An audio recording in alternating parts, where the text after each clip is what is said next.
Comment l'humain, justement, est exposé à tous ces pesticides et pourquoi les enfants semblent y être encore plus sensibles, y être plus exposés?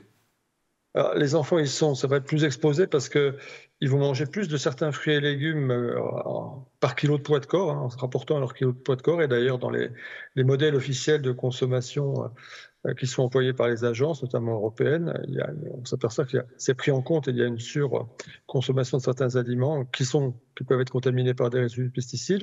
Ils sont aussi plus exposés parce que les plus jeunes d'entre eux se déplacent à quatre pattes, par exemple, portent les mains à la bouche plus fréquemment.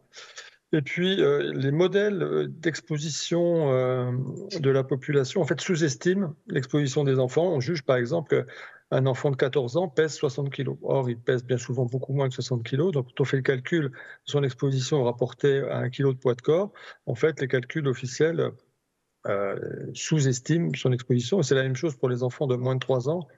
On estime que de 1 à 3 ans, les enfants pèsent 10 kilos, souvent ils en pèsent beaucoup moins. Donc en fait, les calculs d'exposition par kilo de poids de corps sous-estiment l'exposition réelle. Donc ça, c'est un vrai souci, d'autant plus que les enfants sont plus sensibles à certains pesticides que des adultes d'un certain âge, comme moi par exemple, parce qu'ils sont des organismes en plein développement. Et les pesticides qui sont des perturbateurs endocriniens, enfin ceux qui le sont, un perturbateur endocrinien, c'est-à-dire des substances chimiques qui vont perturber le système hormonal, auront un effet bien plus important, alors soit sur le fœtus directement dans le ventre de la maman, soit chez les jeunes enfants.